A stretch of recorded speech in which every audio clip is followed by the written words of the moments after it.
Hello everyone, welcome to ओकुल India के सबसे अफोर्डेबल लर्निंग प्लेटफॉर्म में आप सभी लोगों का एक बार फिर से बहुत बहुत स्वागत है।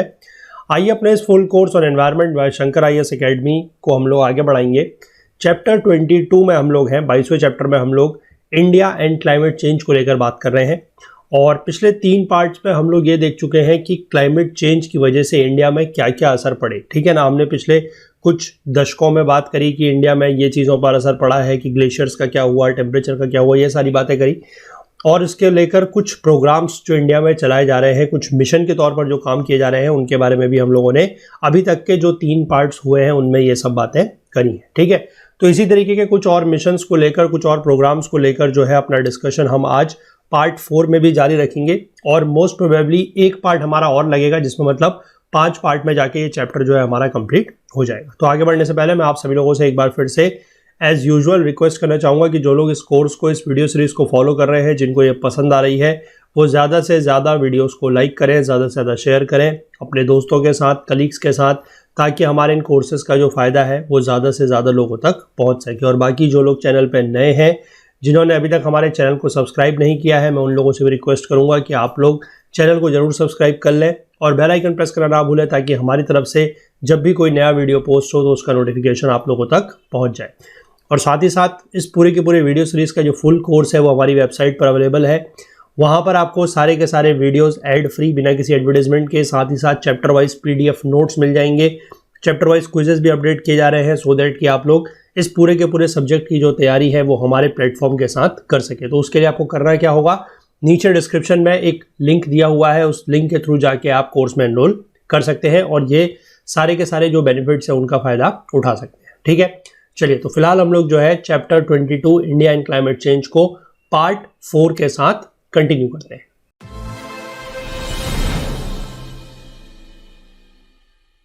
देखिए, Indian network on climate change assessment, हम इसकी बात करेंगे अब, Indian network on climate change assessment की। तो ये जो Indian network on climate change assessment है, दैट इज INCCA है, ये अक्टूबर 2009 में लॉन्च हुआ था। ठीक है, मतलब ये, हालांकि ये चीज़ें जो है काफ़ी पुरानी हो चुकी हैं अब। As such examination point of view में अगर आप करंट अफेयर्स को लेकर बात करें तो उतनी ज़्यादा इंपॉर्टेंट नहीं है, लेकिन हाँ फिर भी थोड़ा बहुत चीज़ें जो है वो आपको पता होनी चाहिए कि किस मिनिस्ट्री ने इसको लॉन्च किया है। That is your ministry of environment and forest. ठीक है, क्यों किया है? In an effort to promote domestic research on climatic change and build on the country's climatic change expertise. ठीक है, तो किस लिए बनाया गया है? 2 चीज़ें जो है वो आपको पता होनी चाहिए।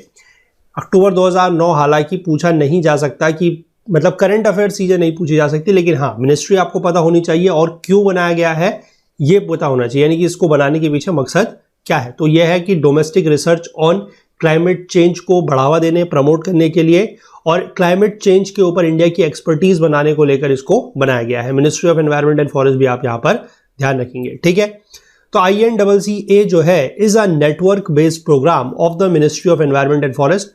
इसमें तो 120 से ज्यादा इंस्टीट्यूशंस और 250 से ज्यादा साइंटिस्ट जो है country wide is aimed at bringing in more science based policy making, यानी कि जो भी पॉलिसी बनाई जाए, जो भी नीतियां बनाई जाए, वो कैसी हो, वो विज्ञान पर आधारित हो, वो साइंस बेस्ड हो। ठीक है, मेजरमेंट के ऊपर आधारित हो, मॉनिटरिंग और मॉडलिंग के ऊपर आधारित हो। ठीक है, तो इस तरीके की स्टेटमेंट फॉर्म में आपसे स्टेटमेंट, मतलब क्वेश्चन में जो है स्टेटमेंट फॉर्म में ये चीजें दी जा सकती है। ठीक है, INCCA has been conceptualized as a network based scientific programme. ठीक है, नेटवर्क बेस्ड मैंने आपको बता दिया, 120 से ज्यादा इंस्टीट्यूशंस, 250 से ज्यादा साइंटिस्ट, तो नेटवर्क हो गया।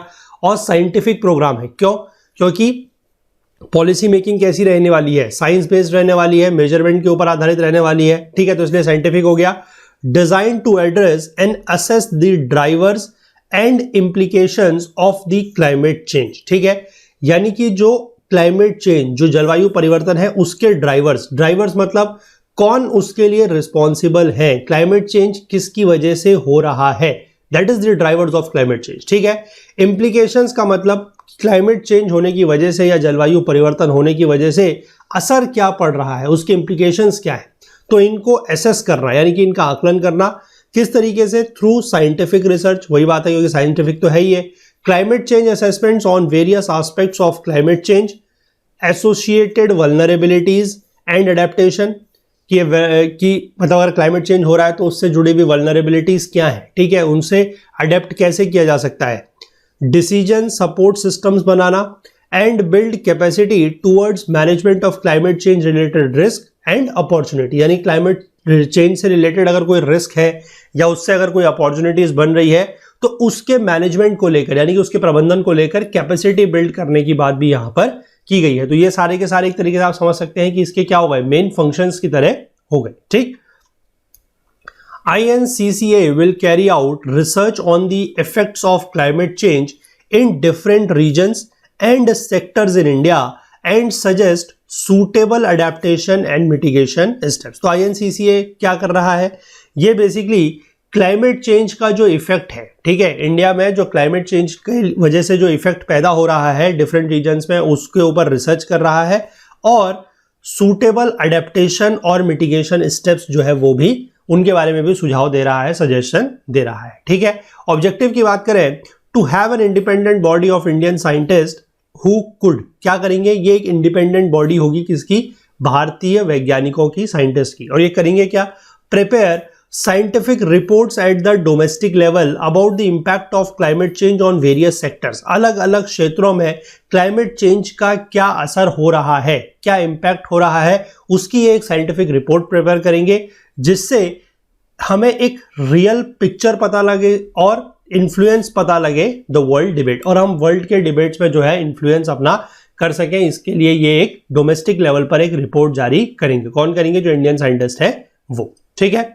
और इनके द्वारा जो रिपोर्ट बनाई जाएगी, the reports prepared by the INCCA will form a part of India's national communication. India का जो UNFCCC यानी कि United nation framework convention on climate change, उसको लेकर इंडिया का जो एक कम्युनिकेशन है, ठीक है, इंडियाज नेशनल कम्युनिकेशन जो है दैट इज नेटकॉम, या INCCA के द्वारा जो रिपोर्ट बनाई जाएगी ये उसका भी एक पार्ट रहेगा। तो इस तरीके के स्टेटमेंट फॉर्म में आपसे क्वेश्चन पूछा जा सकता है कि INCCA का जो रिपोर्ट है, INCCA की जो रिपोर्ट है वो इंडियाज नेशनल कम्युनिकेशन या नेटकॉम जो है उसका एक पार्ट है या नहीं है। तो इसको ध्यान रखेंगे कि वो इसका एक पार्ट है, ठीक है। चलिए इसके बाद आगे बढ़ते हैं, नेशनल कम्युनिकेशन की हम बात करेंगे, that is about the NATCOM. ये क्या है, देखिए, in pursuance of the implementation of the provisions of the convention, India's national initial national communication NATCOM to the UNFCCC has been initiated in 2002, ठीक है। Implementation of the provisions of the convention, ये convention कौन सा है, that is this one, ठीक है। ये जो UNFCCC है इस कन्वेंशन के प्रोविजंस को इंप्लीमेंट करने के लिए, ठीक है, इसको लागू करने के लिए इंडिया ने एक क्या बनाया था, नेशनल कम्युनिकेशन, यानी कि जो भी कम्युनिकेशन होगा, जो भी यहां से दूरसंचार होगा वो इसी के माध्यम से होगा, ठीक है। 2002 में बनाया गया है। इसको फंड कहां से मिला है, ग्लोबल एनवायरमेंट फैसिलिटी के अंतर्गत फंड मिला है, under its enabling activities programmes through the United Nations Development Programme New Delhi, ठीक। इसके बाद the national communication process envisages comprehensive scientific and technical exercises for preparation of inventories of greenhouse gases of anthropogenic origin, reduction of uncertainties in these estimations and vulnerability assessment and adaptation due to climate change, ठीक है। ये सारी की सारी बातें जो है इसमें, ये मतलब ये सारा का सारा काम करेंगे कि एक तो जो ग्रीन हाउस गैसेज हो रही हैं, जो ग्रीन हाउस गैसेज की इन्वेंट्रीज है, कहां से, वो भी एंथ्रोपोजेनिक एरोजन, ठीक है। हम यहाँ पर बेसिकली नेचुरल की बात नहीं कर रहे हैं, जो एंथ्रोपोजेनिक है उसकी बात कर रहे हैं, ठीक है। और इस तरीके का जो भी हम लोग एस्टिमेट करते हैं उसमें जो अनसर्टेनिटीज है, यानी कि जो अनसर्टेनिटीज हो रही हैं उसको कम करने की बात है, ठीक है। वल्नरेबिलिटी का असेसमेंट करने की बात है और क्लाइमेट चेंज की वजह से एडेप्टेशन जो है उसको करने की बात की जा रही है, ठीक है। यानी कि ये सारी की सारी बात जो है वो कौन करेगा, नेशनल कम्युनिकेशन के थ्रू ही वो बताई जाएंगी। Towards preparation of national communication, a broad participatory approach involving research institutions, technical institutions, universities, government departments, non-governmental and private organizations has been adopted, necessitated by vast regional diversity and sector complexities in India, ठीक है। यानी कि India की जो vast एक regional diversity और sector की जो कॉम्प्लेक्सिटीज है उसको ध्यान में रखते हुए इसमें जो होंगे, यानी कि ये जो नेशनल कम्युनिकेशन है, जो नेटकॉम है, इसमें एक पार्टिसिपेटरी अप्रोच लगाई गई है और इसमें कौन कौन इसका हिस्सा होंगे ये आपको पता होना चाहिए। यहां पर साफ तौर पर लिखा गया है, रिसर्च इंस्टीट्यूट जो है वो होंगे, टेक्निकल इंस्टीट्यूशन जो है वो होंगे, ठीक है, यूनिवर्सिटीज होंगी, गवर्नमेंट के डिपार्टमेंट है, नॉन गवर्नमेंटल और प्राइवेट ऑर्गेनाइजेशंस है, ये सभी इसका एक पार्ट रहेंगी, ठीक। इसके बाद इंप्लीमेंटेशन अरेंजमेंट की अगर हम बात करते हैं तो ministry of environment and forest है is implementing and executing agency of the project. इस प्रोजेक्ट की जो इंप्लीमेंटिंग और एग्जीक्यूटिंग एजेंसी है वो कौन है? Ministry of environment and forest, ठीक। वर्क प्रोग्राम एनविसेज्ड क्या क्या है इसमें देखिए, development of comprehensive inventory of the base air 1994 and improvement of its reliability vis-a-vis earlier estimates.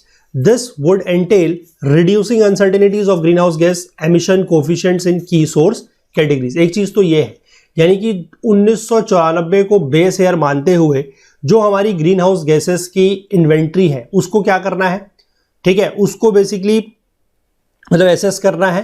और दूसरी बात यह है कि जो भी अर्लियर एस्टिमेट्स हुए हैं उसकी रिलायबिलिटी, उसके जो आप कह सकते हैं जो अनसर्टेनिटीज हैं उनको लेकर अनसर्टेनिटीज को कम करना है, ठीक है।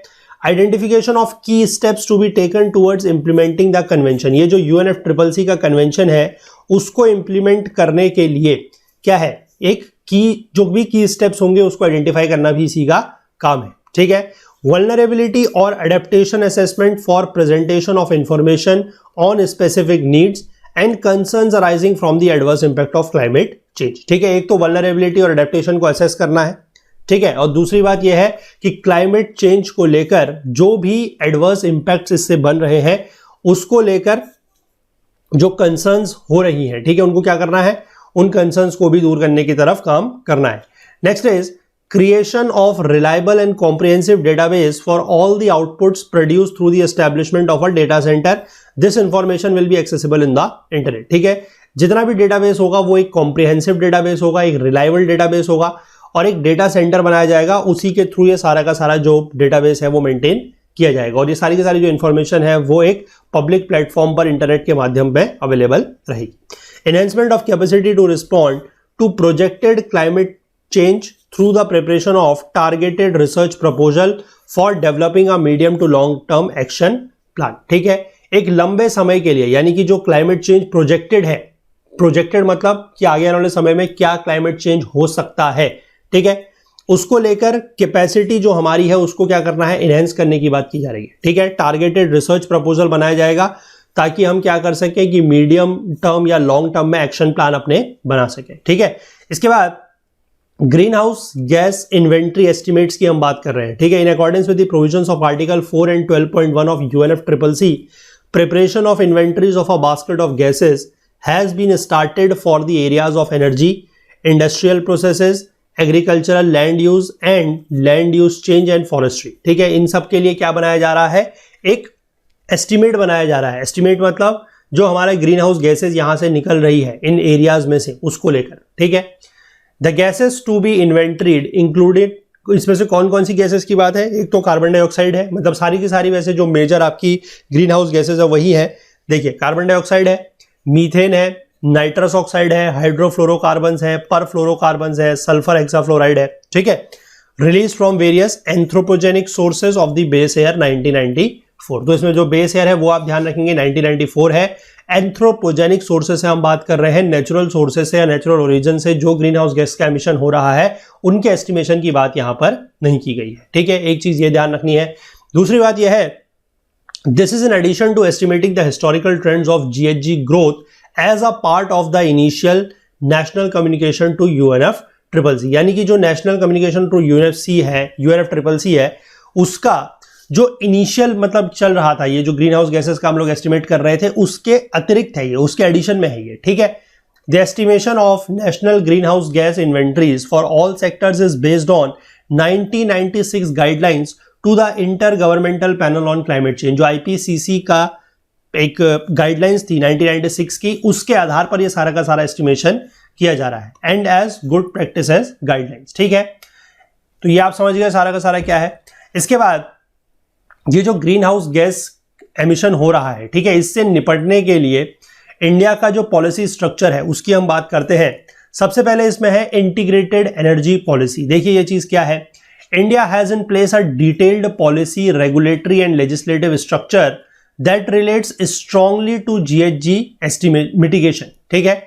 यानी कि इंडिया में अपने आप में अगर हम बात करें तो जो पॉलिसीज वगैरह हैं वो कैसी है, डिटेल्ड पॉलिसी है, रेगुलेटरी और लेजिस्लेटिव स्ट्रक्चर भी है जो कि ग्रीन हाउस गैस के मिटिगेशन से स्ट्रांगली रिलेट करता है। ठीक, the integrated energy policy adopt की गई है 2006 में। इसके कुछ की प्रोविजंस यहां पर दिए गए हैं।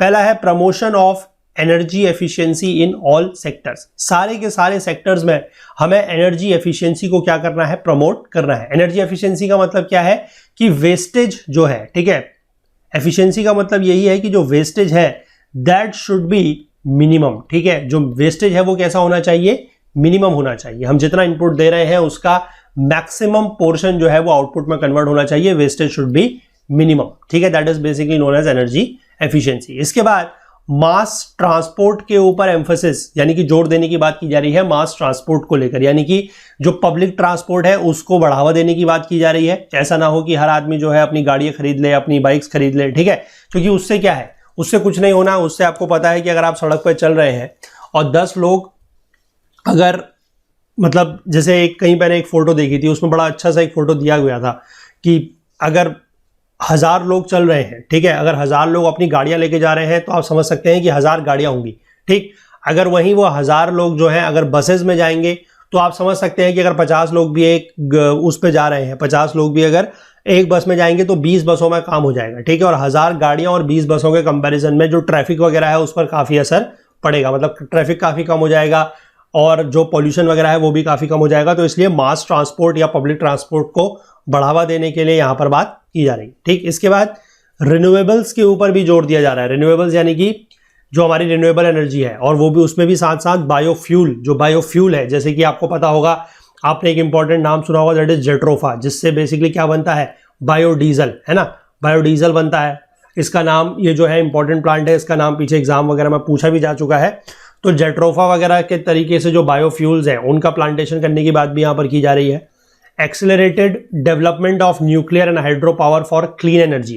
क्लीन एनर्जी या स्वच्छ ऊर्जा के लिए न्यूक्लियर और हाइड्रो पावर के डेवलपमेंट की बात की जा रही है। मतलब डेवलपमेंट तो हो रहा है, उसको थोड़ा सा तेजी से करने की बात, एक्सेलरेटेड डेवलपमेंट की बात हो रही है। ठीक, उसके बाद focused R&D on several clean energy related technologies. ठीक है, वही क्लीन एनर्जी मतलब स्वच्छ ऊर्जा संबंधी जो भी टेक्निक है, टेक्नोलॉजीज है, उसको लेकर R&D और ज्यादा करने की बात यहां पर की जा रही है। ठीक है, इसके बाद एक अगली जो पॉलिसी है that is your rural electrification policy of 2006। Rural electrification policy मतलब आप समझ सकते हैं ग्रामीण विद्युतीकरण। ठीक है, ग्रामीण विद्युतीकरण मतलब जो हमारे दूर दराज के गांव है वहां पर भी बिजली वगैरह होनी चाहिए। अब देखिए इसके पीछे कारण क्या है, क्यों होनी चाहिए।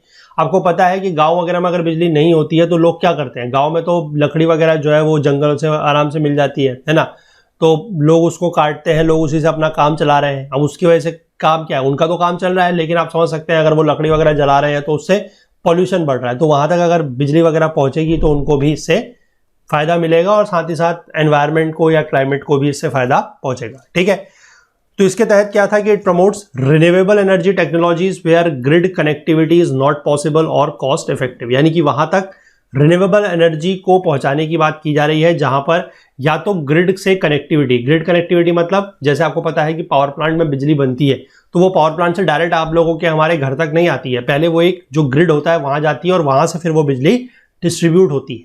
ठीक है, तो जहां पर ग्रिड कनेक्टिविटी पॉसिबल नहीं है या कॉस्ट इफेक्टिव नहीं है, जहां पर मान लीजिए टेरेन्स वगैरह बहुत डिफिकल्ट है, बहुत दूर दराज की जगह है, वहां पर रिन्यूएबल एनर्जी टेक्नोलॉजीज को प्रमोट करने की बात की जा रही है। ठीक, अगला है the new and renewable energy policy 2005 promotes utilisation of sustainable renewable energy sources and accelerated deployment of renewables through indigenous design development and manufacture. तो ये सारी चीजें करने की बात है। इसके बाद जो नेशनल एनवायरनमेंट पॉलिसी है 2006 की and the notification on environment impact assessment that is EIA 2006 reform India's environmental assessment regime. ये क्या करता है, इंडिया का जो एनवायरमेंटल असेसमेंट रिजीम है उसको रिफॉर्म करता है।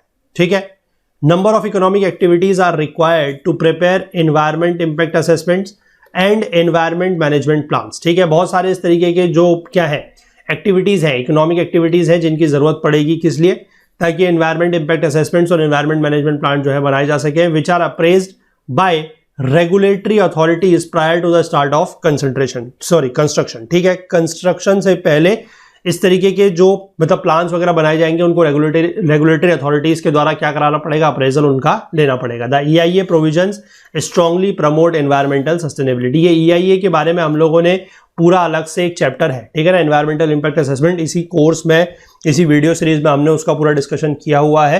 तो अगर आप लोगों ने वो नहीं देखा है या आप लोगों से वो मिस हो गया है तो आप वापस से जाके इसी जो वीडियोस की प्लेलिस्ट है वहीं से आप वो पूरा का पूरा EIA का जो कंसेप्ट है, किस तरीके से काम करता है, वो आप जाके देख सकते हैं। ठीक है, इसके बाद कुछ और प्रोविजंस हैं, उनके बारे में बात कर लेते हैं। It relates to reforming energy markets to ensure that energy markets are competitive. यानी कि जो एनर्जी मार्केट्स हैं, एनर्जी मार्केट्स मतलब जो हमारे बेसिकली डिस्कॉम्स हैं, ठीक है, डिस्कॉम्स बेसिकली क्या होते हैं, जो डिस्ट्रीब्यूशन कंपनीज हैं, ठीक है, वो क्या हो, वो कॉम्पिटिटिव रहे। यानी कि उसमें बेसिकली क्या है, कंपटीशन होने की वजह से क्या होगा कि जो मोनोपोली है, जो एक छत्र राज है, वो नहीं होगा। ठीक है, and energy prices reflect true resource cost, और जो एनर्जी का प्राइसेस है वो रिसोर्स कॉस्ट को रिफ्लेक्ट करे। यानी कि ऐसा नहीं है, एग्जांपल के तौर पर बता रहा हूं कि मान लीजिए बिजली जो है वो 2 रुपए पर यूनिट बन रही है और बेची जा रही है 10 रुपए पर यूनिट। ठीक है, ऐसा नहीं होना चाहिए, जो प्राइसेस है वो ट्रू कॉस्ट को रिफ्लेक्ट कर रहे चाहिए। ठीक, अब इसमें कौन कौन सी जो इस तरीके की है, एक तो है इलेक्ट्रिसिटी एक्ट 2005,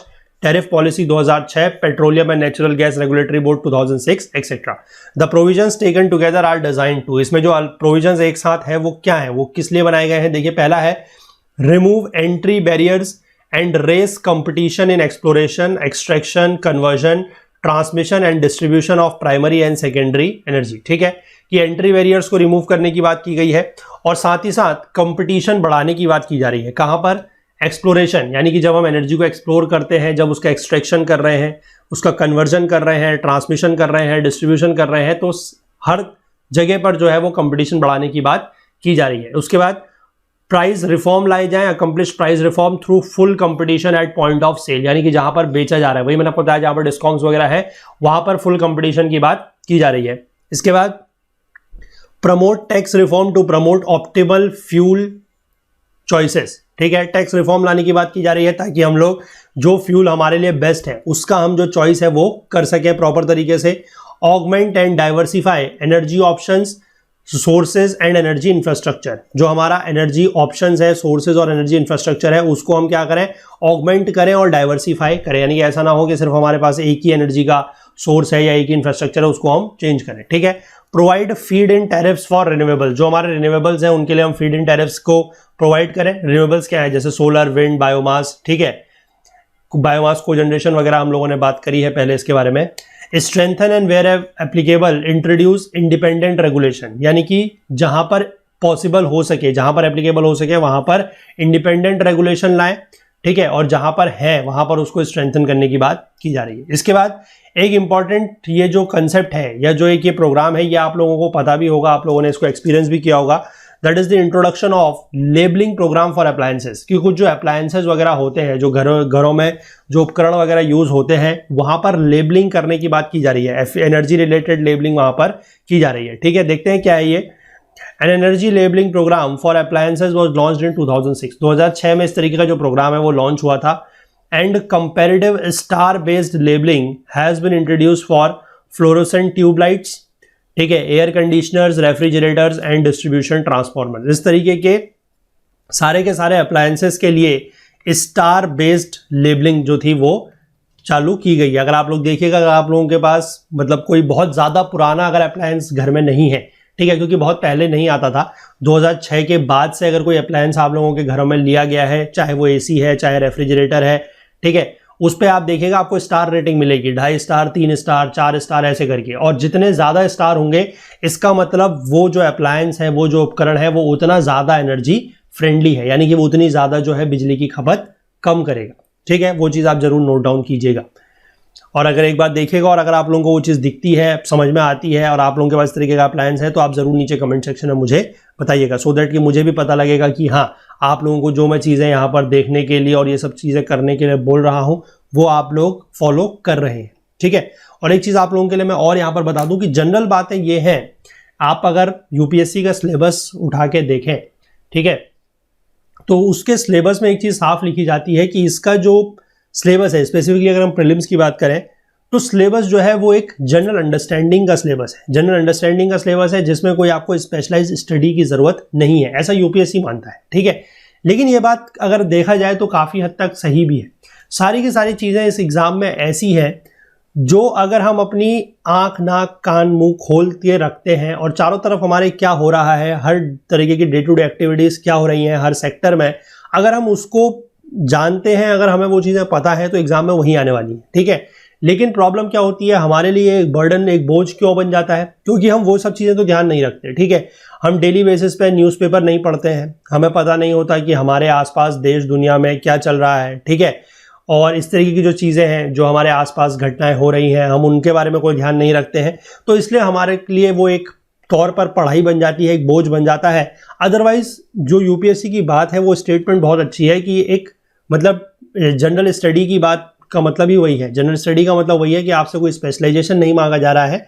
अगर आप अपने आसपास के जो भी एक्टिविटीज़ हो रही हैं उन पर अगर आप जागरूक हैं और अगर आप सजग हैं, जिसको आप कह सकते हैं कि विजिलेंट है, अगर आपको पता लग रहा है कि आपके आसपास क्या हो रहा है, क्यों हो रहा है, कैसे हो रहा है, तो उससे ये एग्ज़ाम जो है वो निकल सकता है। और ये बात जो है काफ़ी हद तक सही भी है, ठीक है। चलिए फिलहाल मतलब यहाँ पर इस बात को इंट्रोड्यूस करने का मतलब ये था, आप लोग को कोई इमोशनली यहाँ पर परेशान होने की ज़रूरत नहीं है, ठीक है। ये बात मैं इसलिए बता रहा था कि अगर आपने ये चीज़ें देखी हैं, अगर स्टार बेस्ड लेबलिंग आप लोगों ने कभी देखी है, आपके पास कोई ऐसा अप्लायंस है, तो वो आप मुझे नीचे ज़रूर कमेंट सेक्शन में बताइएगा, ठीक है। अब ये लेबल क्या प्रोवाइड करता है, This label provides the information about the energy consumption of an appliance, कि कितना वो जो अप्लायंस है, जो उपकरण है, वो कितनी बिजली की खपत करेगा, कितनी एनर्जी कंज्यूम करेगा, ठीक है। And this enable consumers to make informed decisions, यानी कि जब आप मार्केट में अगर मान लीजिए आप कोई रेफ्रिजरेटर खरीदने जा रहे हैं, ठीक है, और वहां पर इस तरीके की अगर ये स्टार रेटिंग उसमें लगी है, मान लीजिए आपने 2-3 फ्रिज देखे, एक में ऐसा है कि 3 स्टार है, ठीक है, दूसरे में 3.5 स्टार है, तीसरे में 4 स्टार है, और अगर आपकी बाकी सारी की सारी जो कैपेसिटी वगैरह है, मतलब मैं रेफ्रिजरेटर का एग्जांपल इसलिए ले रहा हूं क्योंकि जनरली लोगों को मतलब कॉमन एग्जांपल है, ठीक है।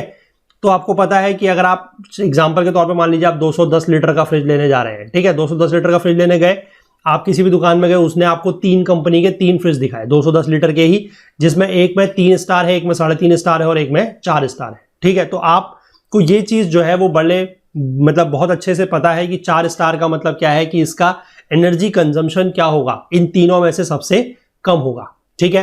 यानी कि इसमें कुछ इस तरीके के डिवाइसेस लगाए गए होंगे जिससे ये एनर्जी एफिशिएंट बन रहा है। तो इसी वजह से थोड़ा सा ये क्या होगा, as compare to 3.5 star rating वाला जो है या 3 स्टार रेटिंग वाला जो है, उसके मुकाबले इसकी जो कॉस्ट वगैरह होगी वो भी थोड़ा सा क्या होगी, थोड़ा सा हाई होगी, ऑन द हायर साइड। लेकिन एक बार की कॉस्ट इसमें ज्यादा पड़ेगी, लेकिन अगर जब आप इसकी रनिंग कॉस्ट की बात कर रहे हैं तो रनिंग कॉस्ट में क्या होगा, इसका रनिंग कॉस्ट में इसकी कम होगी रनिंग कॉस्ट। क्यों? क्योंकि ये एनर्जी को कम कंज्यूम करेगा, ठीक है, ये बात आप समझ गए। The bureau of energy efficiency has made it mandatory for refrigerators to display energy efficiency level and expected to do so for air conditioners as well. तो ये जो BEE है, that is bureau of energy efficiency है, इसने refrigerators के लिए ये चीज मैंडेटरी की गई है कि उसमें इस तरीके के जो एनर्जी एफिशिएंसी लेवल या जो स्टार रेटिंग है वो दिखानी जरूरी है, मैंडेटरी है, ठीक है। और एयर कंडीशनर्स के लिए भी ये की जा सकती है, लेकिन रेफ्रिजरेटर के लिए तो ये मैंडेटरी की जा चुकी है, ठीक। The standards and labelling programme for manufacturers of electrical appliances is expected to lead to significant savings in electricity annually. और वही बात है कि जितना ज्यादा रेटिंग होगी, ठीक है, उतना ज्यादा क्या होगा, उससे इलेक्ट्रिसिटी की जो खपत है वो कम हो सकती है, ठीक है। अगर इसको सालाना तौर पर हम बात करें तो वो कम हो सकती है। इसके बाद एक अगला कंसेप्ट और है, that is energy conservation building code. ये भी एक बहुत अच्छी चीज है। देखिए क्या है, an energy conservation building code, that is ECBC। इसको लॉन्च किया गया था मई 2007 में। क्यों लॉन्च किया गया था, इसके लिए क्या था कि which addresses the design of new large commercial buildings, ठीक है, जो नई और बड़ी कॉमर्शियल बिल्डिंग्स हैं। कॉमर्शियल बिल्डिंग्स मतलब जहां पर आप और हम रह रहे हैं वहां पर नहीं, जहां पर मान लीजिए ऑफिसेज वगैरह होते हैं, ठीक है, वहां पर क्या करना है, to optimise the building's energy demand based on their location in different climatic zones, ठीक है। उन बिल्डिंग्स की जो एनर्जी डिमांड है उसको ऑप्टिमाइज करना है, ठीक है, उनके लोकेशन के आधार पर, वो जिस भी क्लाइमेटिक कंडीशन में है उस आधार पर जितना भी एनर्जी की डिमांड को ऑप्टिमाइज किया जा सकता है वो करने की बात की जा रही है, ठीक है। और कॉमर्शियल बिल्डिंग्स तो आपको पता ही है, they are one of the fastest growing sectors in the Indian economy, reflecting the increasing share of the service sector in the economy. अगर आप लोगों ने अपने इकोनॉमी के कोर्स में ध्यान दिया है, और ये चीज़ें हमने भी बहुत डिटेल में वहाँ पर एनसीईआरटी पढ़ते वक्त भी बात करी है कि इंडिया का अगर आप जो इकोनॉमिक स्ट्रक्चर देखें पूरा का पूरा, तो सर्विस सेक्टर जो है वो बढ़ रहा है, ठीक है। और सर्विस सेक्टर बढ़ने की वजह से क्या होगा, सर्विस सेक्टर बढ़ रहा है मतलब जो ऑफिसेज वगैरह हैं वो बढ़ रहे हैं, ठीक है। ऑफिसेज वगैरह बढ़ रहे हैं तो ऑफिसेज कहाँ खुलेंगे, जो कॉमर्शियल बिल्डिंग्स हैं वहीं पर, है ना। तो इसीलिए लिखा जा रहा है कि कॉमर्शियल बिल्डिंग जो है इंडिया में फास्टेस्ट ग्रोइंग सेक्टर है। और कॉमर्शियल बिल्डिंग्स अगर फास्टेस्ट ग्रोइंग सेक्टर है, तो अगर वहां पर हम इस तरीके के एनर्जी ऑप्टिमाइजेशन का काम करते हैं तो उससे काफी ज्यादा जो है एनर्जी कंजम्पशन में कमी लाई जा सकती है। Nearly 100 buildings are already following the code, and compliance with the code has been incorporated into the mandatory environmental impact assessment requirement for large buildings, ठीक है। यानी कि 100 से ज्यादा जो बिल्डिंग्स हैं वो लगभग इस कोड को पहले से ही फॉलो कर रही हैं, और इस कोड को कंप्लायंस करना या इस कोड को फॉलो करना जो है वो मैंडेटरी बना दिया गया है। अगर किसी लार्ज बिल्डिंग के लिए EIA हो रहा है, ठीक है, इन्वायरमेंटल इम्पैक्ट असेसमेंट हो रहा है, तो इस कोड को कंप्लाई करना या फॉलो करना वो एक मैंडेटरी चीज बना दी गई है, ठीक है। It has been estimated that if all the commercial space in India every year conform to ECBC norms, energy consumption in this sector can be reduced by 30 to 40%। तो देखिए कितनी अच्छी बात है, ये लिखा जा रहा है कि अगर सारे के सारे जो कॉमर्शियल स्पेस है इंडिया में, अगर वो इस नॉर्म्स को, इस कोड को फॉलो करते हैं, तो इस सेक्टर में जो एनर्जी का कंजम्पशन है वो 30 से 40% तक कम किया जा सकता है, ठीक है। कंप्लायंस विद ECBC नॉर्म्स जो है वो वॉलंटरी है at present, but is expected too soon become mandatory. इसको मतलब ये अभी तो बेसिकली बात की जा रही है कि ये जो ECBC का नॉर्म्स है इसकी कंप्लायंस कैसी है, वॉलंटरी है। अगर आप करना चाहें तो करें, नहीं करना चाहें तो ना करें, लेकिन थोड़े समय के बाद ऐसा हो सकता है कि इसको मैंडेटरी भी बना दिया जाए, यानी कि आपको कंपल्सरीली ये कोड वगैरह जो है वो फॉलो करने पड़ेंगे, ठीक है। इसके बाद एक बात है that is about the green building. Green building में क्या है, देखिए, buildings are one of the major pollutants that affect urban air quality and contribute to climate change. तो बिल्डिंग्स जो है ये एक मेजर पॉल्यूटेंट साबित हो रही हैं, कहां पर, अर्बन एयर क्वालिटी में, यानी कि जो शहरी क्षेत्रों में एयर की क्वालिटी है उस पर, उसको असर डाल रही है, और क्लाइमेट चेंज में भी अपना योगदान दे रही है। यानी कि इसकी वजह से क्या हो रहा है, क्लाइमेट को भी नुकसान पहुंच रहा है। अब ह्यूमन हैबिटेट्स जो है, ह्यूमन हैबिटेट्स मतलब बिल्डिंग्स, ठीक है, they interact with the environment in various ways. कितने तरीके से एनवायरनमेंट से इंटरैक्ट करते हैं, देखिए, throughout their life cycles from construction to operation and then demolition, they consume resources in the form of energy, water, materials etcetera, and emit waste either directly in the form of municipal waste or indirectly as emissions from electricity generation। यानी कि जो buildings है वो environment के साथ अलग अलग तरीके से क्या कर रही हैं, इंटरेक्ट कर रही हैं अपने through out the life cycle, यानी कि अपने पूरे जीवन काल की अगर हम बात करें, चाहे बिल्डिंग का जब से कंस्ट्रक्शन स्टार्ट हो रहा है, कंस्ट्रक्शन होने के बाद जब उसका ऑपरेशन चल रहा है, यानी कि जब बिल्डिंग पर लोग रह रहे हैं, काम हो रहा है, वो सब, और जब तक फाइनली जब उसका डिमोलिशन होता है, यानी कि जब बिल्डिंग बहुत ज़्यादा पुरानी हो जाती है, अब वो जीर्ण हो चुकी है, उसकी कंडीशन सही नहीं है, तो उसको गिराया जाता है। हर साइकिल में, मतलब पूरे के पूरे लाइफ साइकिल में ये जो है रिसोर्सेज को कंज्यूम करती है, एनर्जी कंज्यूम कर रही है, वाटर कंज्यूम कर रही है, मटेरियल कंज्यूम कर रही है, और साथ ही साथ ये जो है वेस्ट भी एमिट करती है। या तो अगर कोई रह रहा है तो वहाँ पर म्युनिसिपल वेस्ट वगैरह होगा, ठीक है, ये तो डायरेक्ट फॉर्म हो गया। इनडायरेक्ट फॉर्म भी हो सकता है, अब कहीं पर भी कोई बिल्डिंग है तो वहां पर उसको चलाने के लिए एनर्जी की जरूरत है, ठीक है, और एनर्जी यानी कि आप कह सकते हैं मेजर फॉर्म क्या है, दैट इज इलेक्ट्रिसिटी।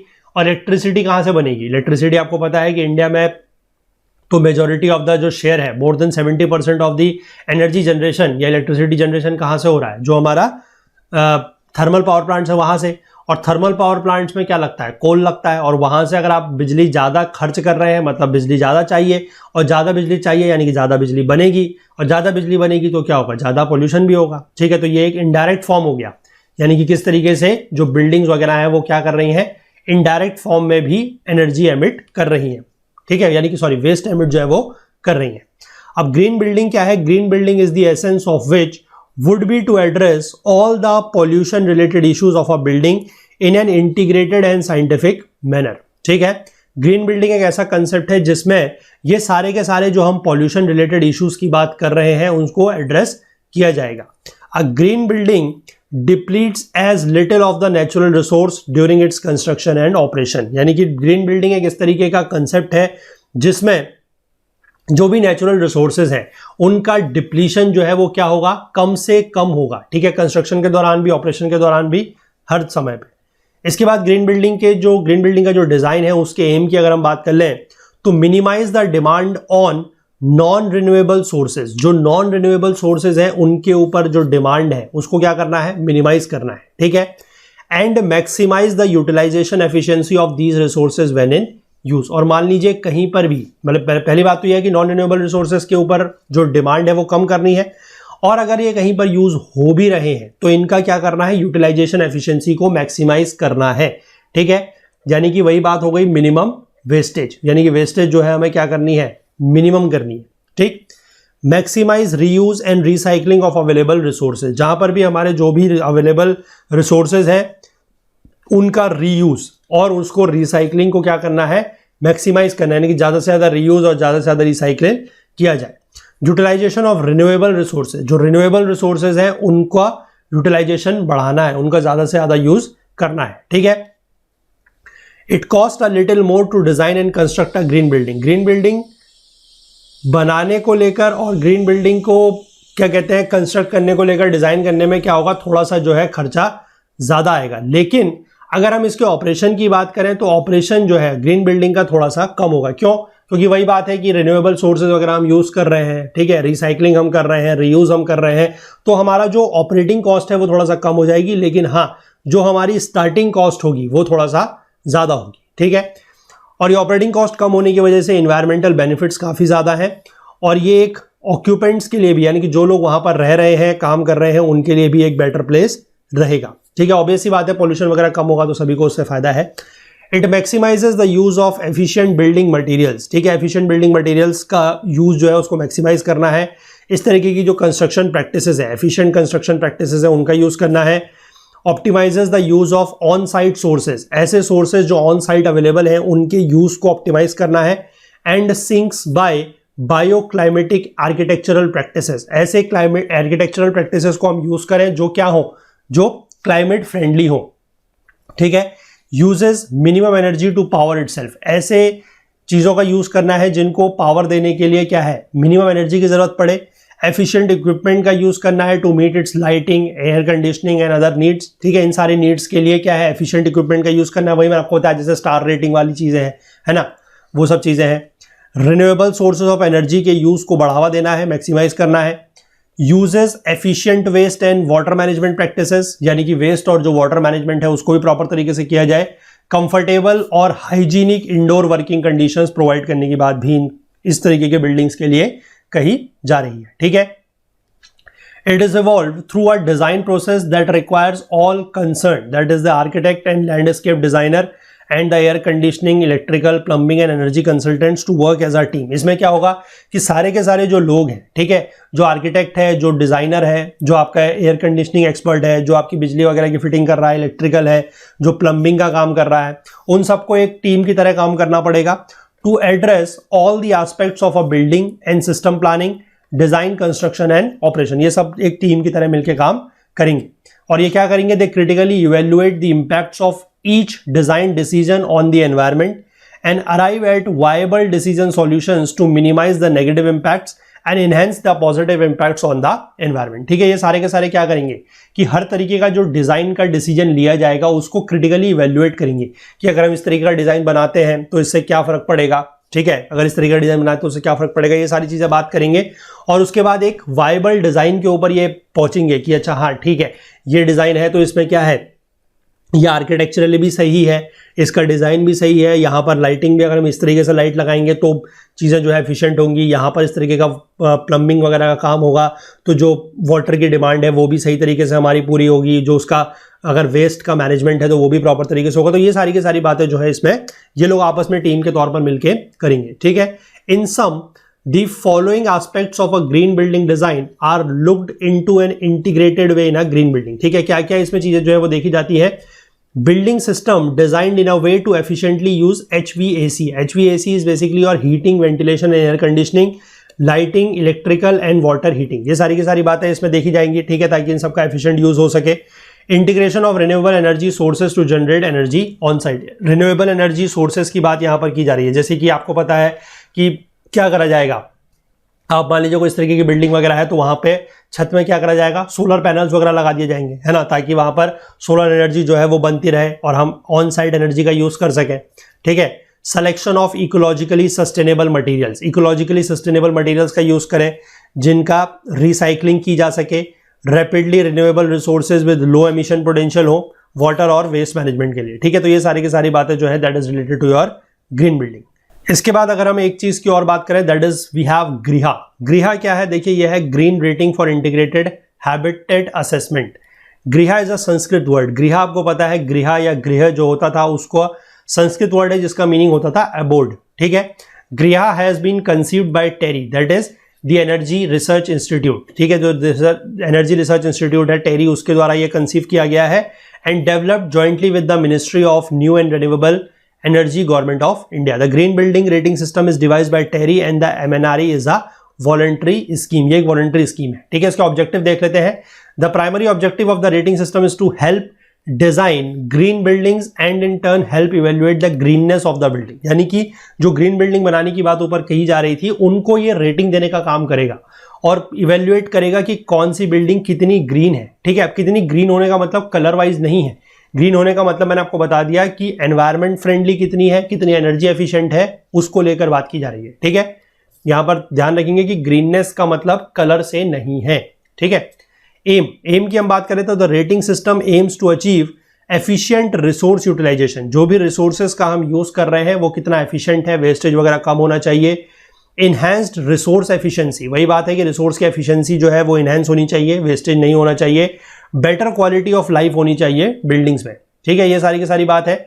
इस रेटिंग टूल की अगर हम बात करते हैं तो गृहा is a rating tool that help people assess the performance of their building against certain nationally acceptable benchmark and is suitable for all kinds of buildings in different climatic zones of the country। तो ये क्या करेगा, ये गृहा का जो rating tool है उससे क्या होगा कि वो लोगों को इस बात को लेकर हेल्प करेगा कि वो अपने बिल्डिंग की जो परफॉर्मेंस है उसको क्या कर सकते हैं, एसेस कर सकते हैं, उसका आकलन कर सकते हैं कि अगर नेशनल लेवल पर कुछ बेंचमार्क बनाए गए हैं तो उसके कंपैरिजन में जो हमारी बिल्डिंग है वो कितनी ज्यादा ग्रीन है। ठीक है। कितनी ज्यादा ग्रीन है का मतलब क्या है वो मैंने आपको पहले बता दिया है। ठीक। इसके बाद going by the old adage that is what gets measured gets managed, यानी कि जिस चीज का अगर हम मेजर कर सकते हैं तो उसका हम मैनेजमेंट भी कर सकते हैं। तो गृहा attempts to quantify aspects such as energy consumption, इन सब चीजों की क्वांटिफाई करने की बात की जा रही है। क्वांटिफाई करने का मतलब वही है कि मेजर हम कर सकते हैं। ठीक है। कि कितना एनर्जी कंज्यूम हो रहा है, कितना वेस्ट जनरेट हो रहा है, कितना हम लोग रिन्यूएबल एनर्जी का अडॉप्ट कर रहे हैं, कितना रिन्यूएबल एनर्जी यूज कर रहे हैं, ताकि अगर हमें ये पता लग सके, ये सारा का सारा मेजरमेंट हो सके तो हम क्या कर सके, manage, control and reduce the same to the best possible extent. और अगर हमें पता लग रहा है कि हम कितना एनर्जी का कंजम्पशन कर रहे हैं, कितना वेस्ट जनरेशन कर रहे हैं, अगर एक मैनेजमेंट होगा तो उससे क्या कर सकते हैं, हम इन चीजों को रिड्यूस भी कर सकते हैं। जैसे मान लीजिए आपके अगर एग्जाम्पल को लें, आप लोग स्टूडेंट हैं, यूपीएससी के एग्जाम की आप लोग तैयारी कर रहे हैं, अगर आपको ये पता लगे कि आप लोग अपने दिन में कितना समय वेस्ट कर रहे हैं, ठीक है, आपने एक शेड्यूल बनाया है, लेकिन अगर आप कहते हैं कि मैं दिन में 10 घंटे पढ़ूंगा या पढ़ूंगी, ठीक है, लेकिन अगर आप उसको प्रॉपर तरीके से क्वांटिफाई नहीं कर रहे हैं, मेजर नहीं कर रहे हैं, और दिन में अगर आपके मान लीजिए उस 10 घंटे में से पढ़ाई 5 ही घंटे हो रही है, 5 घंटे का समय जो है वो बर्बाद हो रहा है, जब तक आप उस 5 घंटे के समय को मेजर नहीं करेंगे तो आप उसको क्या कर सकते हैं, उसको आप वो वेस्टेज को रिड्यूस नहीं कर पाएंगे। तो सिमिलर बात यहां पर है, जब तक इस तरीके का जो वेस्ट जनरेट हो रहा है, जो एनर्जी कंजम्पशन हो रहा है, उसको जब तक हम मेजर नहीं करेंगे तो हम उसको पॉसिबल, मतलब बेस्ट पॉसिबल तरीके से इंप्रूव नहीं कर सकते। ठीक है। It will evaluate the environmental performance of a building holistically over its entire life cycle, यानी कि पूरी की पूरी जो बिल्डिंग की परफॉर्मेंस है उसको उसके पूरे जीवन काल के दौरान ये क्या करेगा, उसके एनवायरमेंटल परफॉर्मेंस को इवेल्युएट करेगा। ठीक है।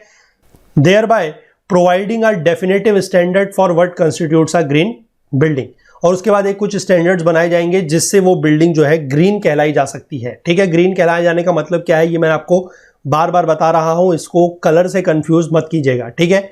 The rating system based on accepted energy and environmental principles will seek to strike a balance between the established practices and emerging concepts both national and international. ये जो रेटिंग सिस्टम है, ठीक है, ये रेटिंग सिस्टम क्या होगा, जो established practices हैं, यानी कि जो प्रैक्टिसेस पहले से चली आ रही हैं और जो नए कंसेप्ट बन रहे हैं, दोनों के बीच में एक बैलेंस चलेगा, साथ ही साथ नेशनल और इंटरनेशनल जो इस तरह की टेक्नोलॉजीज वगैरह हैं उनका भी यूज इसमें किया जाएगा।